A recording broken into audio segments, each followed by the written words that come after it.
What's happening, guys? Welcome back to another episode of Ruse Reviews, and today we are chatting about Overdraft by Paul Fowler and the 1914. So, let's get into it.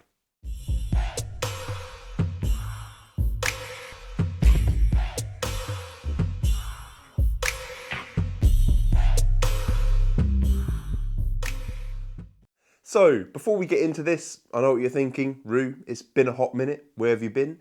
Well, you know what we do on this channel. I don't just review anything and everything. I want to give you quality and specific effects, not just review anything just so you have to sift through a load of videos. If you know what we do and you've been following me for a while, you know that this is all about stuff that I work and I know will work for you guys. So, with that in mind, let's get into Overdraft by Paul Fowler. What is Overdraft? Overdraft is a gimmicked credit card system that allows you to perform a multitude of effects, from cloning credit cards to switching credit cards from your hand to your spectator's hands to mentalism applications as taught by Lewis Laval in the project. Now, if you're not aware of Paul Fowler, fair play. He hasn't released stuff in the past. This, I believe, is his first release. I've known Paul for a little while. He's a very well-known working magician here in the UK. He's on the circuit. I've worked with him a few times myself in the past. In fact, there you go. There's a picture of us looking weird. I don't know what was happening in that picture. But yeah, funny nonetheless. Very nice guy, very likable, and a thoroughly good worker. And this is his first release, which, as you guys can see, it's caused quite a bit of buzz through Murphy's Magic. 1914 have now moved onto the Murphy's platform as well, so they're selling some of their stuff through Murphy's. And this is just a lot of fun. Now, when I saw this project and I saw the trailer come out, I knew exactly what it was from looking at the trailer. If you're a magician, you can probably figure it out for yourself as well.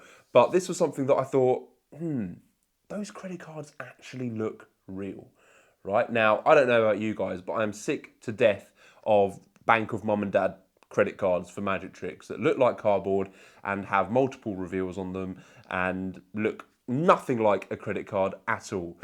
I'm going to show you exactly what these credit cards look like. I'll come into the packaging in a little bit, but these are what the credit cards look like. Let me get a little close up on the camera there, if the camera will focus. There it is. So these are what the credit cards look like. As you can see, very realistic. The chips are even real. These are real credit card chips. In fact, the realism of these is so strong that they got stopped in customs when 1914 were trying to ship them to the UK. They got stopped in customs because they believed they were genuinely for credit card fraud. That's how realistic these things look. Now, there has been added deception layered within these cards as well. This isn't just a black card and a white card. By the way, these aren't the gimmicks. You get another gimmick that's involved, and I'll come into that in a little bit. But these aren't just standard credit cards. The orange card has been made to be matte, a matte finish, and the black card has this glossy finish, so that when you do a switch, you get this really nice separation, almost like a copper silver separation. So you get this matte finish and this gloss finish, and when the switch happens, it's just slightly more visual, slightly more exciting for the spectator's eyes. The package that you get from the 1914 looks like this. I don't know if you can see that. There you are, that's in focus. Nice, as everything the 1914 does. Matte black with gold embellishments. I'm going to open this up. I won't show you the top part because that is the instructions, but that is what the cards look like inside. A nice little felt inner lining, and that is where your cards will stay. Now, as I say, those cards that I showed you at the start, they were the regular cards, the cards to be used in performance and can be switched in and out. What you also get is a very clever gimmick that matches the black and the orange card. Now, if any of you have done any wild card performances or wild coins, or use the gimmicks that are within those routines, or indeed copper silver coins or sun and moon gimmicks and that kind of thing, you'll know pretty much what this gimmick is, which is why you will know how easy and workable it is. In fact, I don't want to talk about this too much because I could just waffle on and it wouldn't mean anything to you guys without seeing it in action. So here is a little footage from an event that I did this week using Overdraft. Enjoy. It's fine, but this is how easy credit card coding is, okay? So I'm going to use these two prepaid cards, okay? Now these are prepaid credit cards. I have a black one and an orange one. Okay, so what most people do to start the cloning process is they take the one that has more money, in this case the orange one, and they rub the chip like this.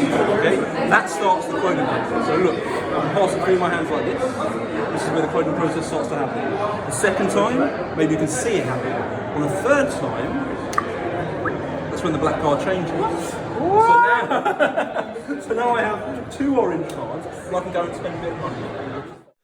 So there you go, guys. I hope you enjoyed that little overdraft performance. I use this as a segue. You might see that the reactions in there were good, but they were sort of like quite timid because they knew that I was going into something else. And what I do go into is, well, I don't want to give away the whole routine, but here's a little tidbit for you. If you have credit card fraud, I forget who released credit card fraud, but I got it through PropDog. Credit card fraud is where you peel back the signature strip of a borrowed credit card. I go into that routine and a Visa Cabaret bill style routine as well. But this is the perfect segue. This routine that I'm performing in that performance is called the clone routine, using the clone move. That move, the clone move, I've seen used before in other iterations. I don't know whether it was in something like Close-Up Card Technique or Royal Road or something like that. But it's been used in other wild card-ish routines. Now, obviously, this initial idea is based on the colour changing pens, and indeed there's many different variations of this idea. But having it used with credit card and this idea of a clone, like cloning credit cards, like everyone's aware of it, everyone knows that it can happen, and it's just a nice piece of pasta that works well with the credit cards, right? Because that's what you're doing. It's just a nice little quick visual effect, which is why these cards now sit in my wallet. Now, as I say, you get 3 cards with this release. You get a black card, an orange card, and the gimmick. I wish that there was also another additional regular orange card included, because that would allow for a few more options with the routining that I'm doing. It's not needed. I've never actually needed the orange card, but I know that if I wanted to, I probably could have that as a sort of like a little extra thing.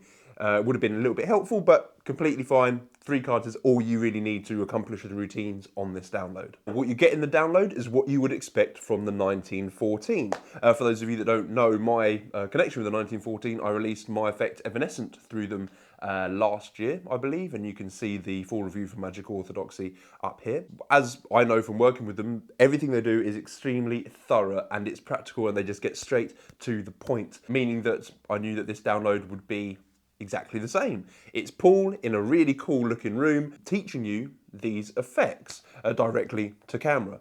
Now, all of these effects, there's sort of little variations on the clone move, and variations on the clone routine as well. And there's many different effects outlined. One of them is a transposition, where the 2 cards, one of them is placed inside your wallet and that is given to the spectator. You can then visually change that card into the other card, and they open up the wallet and that card has switched, which is very cool, very nice transposition effect. There's also additional effects utilising the Orphic wallet by Lewis Laval. So if you have Orphic wallet, or indeed Orphic Plus, you can perform very cool switching effects and end really clean.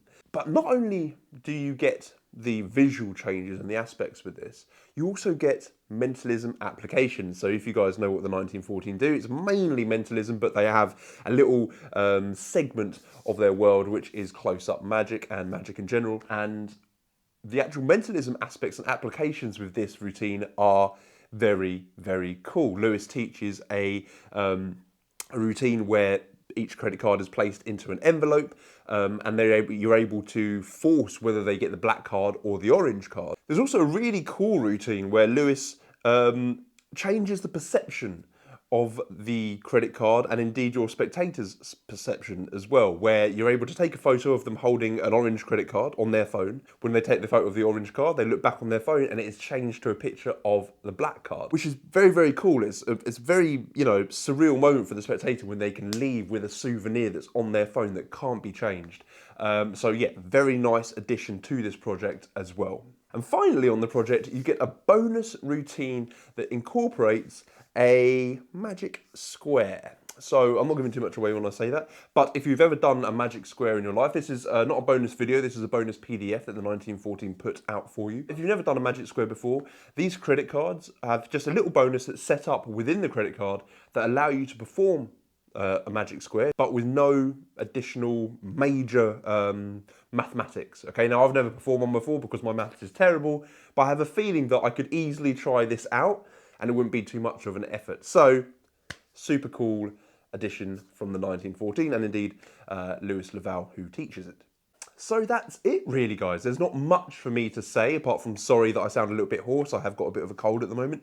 But this is a super, super cool little addition to anybody's working set or indeed your EDC. Now this is staying in my EDC. I switch it out from my regular wallet to my working wallet when I gig, but I love that this is on me at all times. There's a very, very cool sort of feeling knowing that you just have these cards in your wallet and you can produce magic anytime you want, which is what's great about EDCs, right? And an EDC for me is everyday carry. It's what I carry on me every single day, not some days, but every single day. And that's where these cards will live. So, congratulations, Paul Fowler. Well done, mate, on your first release. Cracking job. I hope it gets all the love it deserves. And well done, the 1914 as well. And I'll see you guys, I want to say very soon, but I don't know. You know what I'm like. I'll see you later. Ciao.